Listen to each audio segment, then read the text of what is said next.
How's it going, Knicks fans? Welcome back to another episode of Fireside Knicks. I'm your host, Dylan Backer, and I'm joined by my brother and co-host, Justin Backer. And last night, the Knicks had a horrible loss. They lost to New Orleans Pelicans, 96-87, but the score is a little misleading. They shot horrible. It felt like they lost by 30 instead of 9. But we're just going to jump right into it. We have a lot of things to talk about from this one. Unfortunately, a lot of bad things from this one. I'm going to pass it off to Justin, let him give us our recap and his biggest takeaways from this one. Yeah, obviously the Knicks kind of just dropped the dud in this one. They lost 96-87. But before I get into all the bad stuff, I'm going to get into some of the good stuff. RJ Barrett looked pretty good yet again. He had, I believe, 18 points. He was 7 for 16 from the field. Obviously we want to see that higher, but RJ was pretty much the only bright spot in this game. There was really not much else going right for the Knicks. This was the second night of a back-to-back. They played Atlanta on Friday, and obviously they won. That was a very intense game, very exhausting game. You could kind of see it in the way the Knicks played, that they were still reeling in the effects from that game. So, really not a great game, but RJ had a decent game. So I just wanted to highlight him real quick. Now let's get into some of the bad stuff. Julius Randle was just horrific in this game. He had 8 turnovers, which is almost tied his career high. So that's brutal considering how great he was at limiting the turnovers in the first 3 games. To come out and drop 8 turnovers in a game is just brutal. That hurts so bad. And he was inefficient from the field yet again. He was 4 for 15. He's shooting 27% through the first 3 games from the field so far. That is the worst, I think, in Knicks history. I'm pretty sure I saw a stat somewhere last night about that. That's just horrible. I mean, maybe this even year, odd year thing with Randall is a real thing. I really hope it's not a real thing, because how on earth am I going to have to explain to my kids in 20 years that Julius Randle was only good every other year, and the years in between he was just an eyesore to watch? You know what I mean? So I really hope that this is not a trend for the rest of the season, that he's just starting off slow, because man, oh man, he's been kind of brutal to watch from the field. And last night kind of just culminated everything. 8 turnovers. He was terrible from the field. He was clearly the worst player on the court, if I'm just going to be completely honest. And that really sucks to say, but he was the worst player on the court for the Knicks yesterday. Jalen Brunson also struggled in this one. He was only 4 for 14 from the field, only had 14 points. I believe he only had 2 points at halftime, which is really uncharacteristic for him. So this game, all in all, was just kind of a stinker. There really wasn't much going right for the Knicks at all, other than maybe RJ, even though I'm kind of just coping a little bit there. He kind of just had a decent game. He wasn't lighting it up or anything. He was keeping the Knicks in it for a little bit at some points in the game, but eventually it got away from them, which we kind of expected. They only scored 87 points. That's pretty low. That's really low. Hopefully that ends up being the lowest total for the entire season, because that's a really low point total. I believe they only had 75 points with 4 minutes to go. So final score is a little misleading. Like you said, the Knicks were down by as much as 20 with a few minutes left. So all in all, really bad game. Hopefully that they can just kind of throw this one in the garbage and forget about it and move on, because they have Cleveland on Tuesday, and that's going to be a very tough matchup. So yeah, that's pretty much all I got to say about that. Yeah, no, first off, those were some excellent takeaways. And, something I really want to mention too, Quentin Grimes was quiet again. He had played in 27 minutes and he only had 5 points and went 2 of 9 field. You and I have had conversations off camera about this. Obviously, he's on the floor largely for his defense, but he's got to also be an offensive contributor as well. And so far, he hasn't been doing that. And quite frankly, he hasn't been doing that a whole lot since we got Josh Hart halfway through last season. I don't know if it's a direct, correlation with that, or if it's just but I really feel like I'm not seeing enough out of Quentin Grimes when I really expected a lot more. You know what I mean? And I don't want to be premature in this, kind of statement that I'm about to make here, but I wonder if this trend continues throughout the season, if that means that maybe DiVincenzo's got to get starting minutes over him. You know what I mean? I'm not saying that's going to happen right now, because it's still way too early. But if this continues on for another month or so, will Tom Thibodeau just let that continue, or is he going to make a change? You know what I mean? We saw him make changes last season, so clearly he's not afraid to do it. So that's something to at least monitor. It's not saying that anything's going to happen right now, but keep an eye on it. Keep an eye on it at least. I'm honestly pro Quentin Grimes starting over DiVincenzo. I think Grimes fits better with the starting unit, but at the end of the day, if the production's not there, then something has to change. You know what I mean? So we'll just have to keep an eye on that. And as you mentioned too, Julius Randle's efficiency has been horrific. I mean, he said in the offseason that he wanted to be a more efficient player this season. And so far, we have seen the complete opposite of that. You know what I mean? And you and I are pretty high on Julius Randle, too. We expect a lot out of him. We say all the time how good of a basketball player he is, unlike some other Knicks fans who, think he's just not good. But Julius Randle is a very talented basketball player, but I don't know what's going on right now, but he's got nothing going for him. You know what I mean? Even, you know, for the first 2 games, you know, the passing was good at least. So in the rebounding, of course, you at least had that to highlight on him. But of rebounds, sure, but you know, when you shoot 4 for 15 from the floor and have 8 turnovers to 4 assists, I mean, that means nothing at that point. You know what I mean? So that really needs to change. You know, like you said, they played Cleveland on Tuesday. Really gotta hope that he plays much better then because, you know, yes, it's only been 3 games, but it's not good to see him start off this bad. You know what I mean? I'll be exaggerating, but it's bad. It's bad. And, you know, to flip over to the good stuff, like you said, RJ Barrett's been like the biggest bright spot so far this season in the first 3 games. Yes, Jalen Brunson had a phenomenal game against Atlanta, but the other 2 games, Brunson was kind of quiet. You know, he was inefficient on opening night. He was inefficient in this one against New Orleans. Obviously, this one was a second half of a back to back, so I can't say I expected them to come out shooting amazing. You know, I mean, they shot 36% from the field and 18% from three, which is just that's terrible. That's completely unacceptable. I mean, this is already the second game this season that the Knicks have shot below 40% from the field in a game.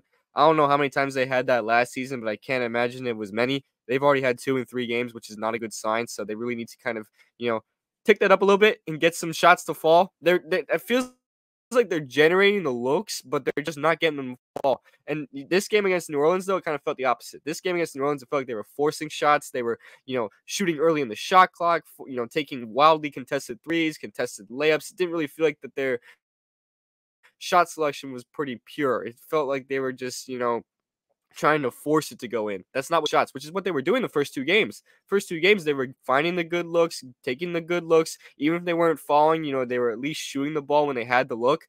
This game, I mean, almost every shot they took, it was a head scratcher.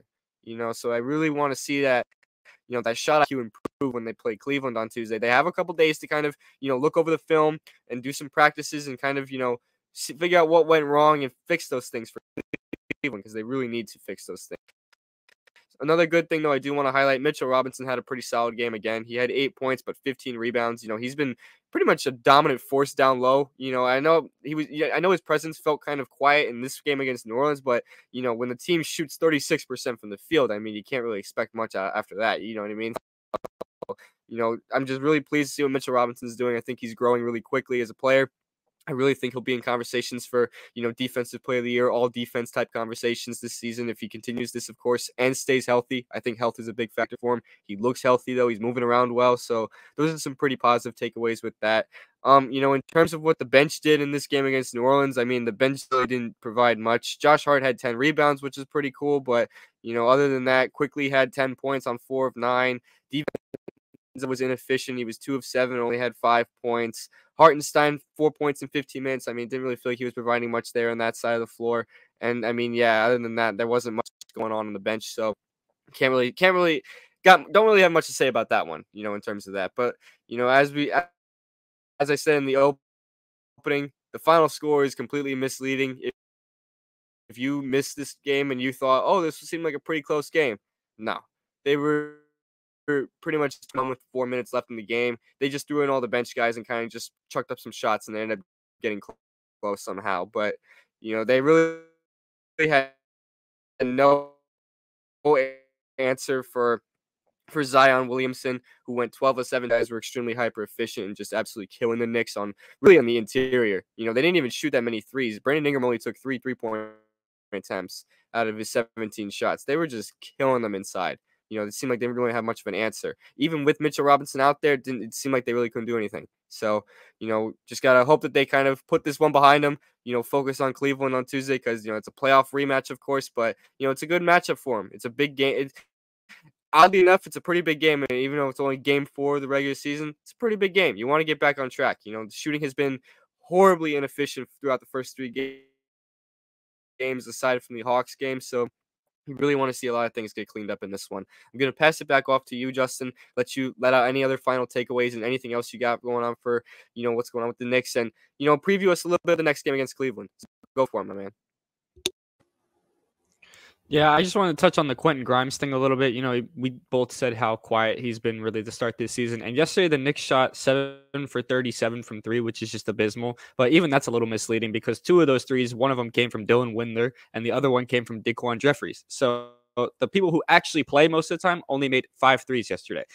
Quentin Grimes is out there to shoot the three ball, and he's not converting any of them. He was 1 for 6 yesterday. I really feel like he hasn't had a game yet where we're like, wow, Quentin Grimes shot a really good efficiency from three or anything. You know what I mean? Obviously, like you said, he's out there for his defense, and that's why he's out there because he's one of the best point of attack defenders really in the NBA.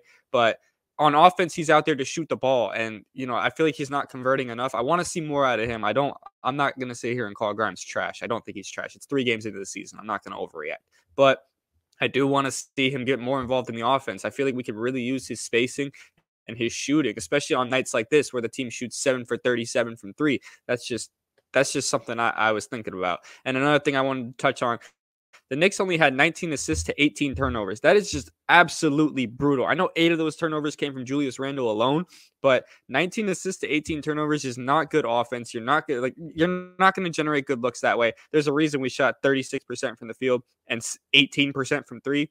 You know what I mean? We're not generating good looks.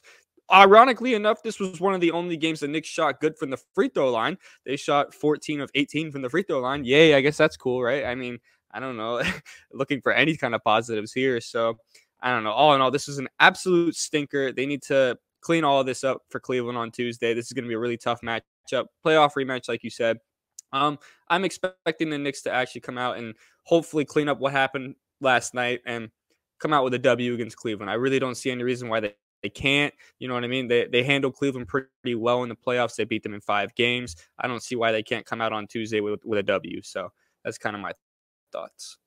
Yeah, no, I thought you had some excellent points right there to make. And, I want to point this out too, about Quentin Grimes. I know against, I think it was either Boston or Atlanta. I don't remember which game exactly, but I know one of the games he had like pretty solid efficiency, but it felt like he wasn't really, providing that much to the offense other than just a couple shots here and there. I want to see him a lot more involved. I think he has the capability to be a lot more involved. I know he's playing with 3 ball dominant scorers, but I still think Grimes can be a lot more involved in the offense if he just gets his shots to fall because he's getting looks and his teammates are looking for him in those spots, and sometimes he's just not converting them. It's as simple as that. That's really all I want to see from him. I just want to see more. I want to see better shooting. I want to see, more activity on offense. I feel like he's kind of just there, just sitting in the corner and not really providing a whole lot. I want to see more out of him. Like you said though, it's only been 3 games this season. Not going to overreact just yet. And I know my whole DiVincenzo starting over him thing could have sounded a little premature, but I think it is worth mentioning that if this does continue, maybe it is something to monitor because DiVincenzo has played relatively well throughout his first 3 games. So, who knows? Maybe something will happen in the coming months or whatever. But moving on to Cleveland, like you said, huge matchup. They're going to be facing Donovan Mitchell, Darius Garland, and all those guys. Tough matchup, another superstar matchup that they're facing up against. You know what I mean? So they've had a pretty tough start to the season. I'll admit, the Knicks played 3 games in 4 days. Played the game against Boston on Wednesday and then having a back-to-back right after pretty much. I mean, that's not easy for any NBA team. So, I'll cut them a little bit of slack. I do wish they would have performed a lot better against New Orleans. But, I understand that at the end of the day, these guys get tired. They played a lot of games. Now they have a few days to rest, though. They have until Tuesday until they play again. So this is the time for them to really get an extensive look at the film, get some practices in, fix your shots a little bit, and figure out anything else that just wasn't working in the first 3 games. Because, these 3 games have been far from perfect. They almost blew the Hawks game. They really could be 0-3 right now. But we're lucky that they're 1-2. So, I just really hope they fix all that stuff going into Cleveland. But guys, let us know what you guys got to say about this Pelicans game in the comment section below. I'm sure a lot of it's not going to be good stuff, unfortunately, but we'd love to hear it anyway. You can follow us on all of our social platforms. We're on X, Instagram, TikTok, Facebook, of course. This YouTube page. The audio versions of these podcasts are going to be on Apple Podcasts and Spotify. Make sure you give us a 5-star rating on those. Make sure you like and comment on this video and subscribe to our channel. And we'll see you guys in the next Fireside Knicks episode. Peace out.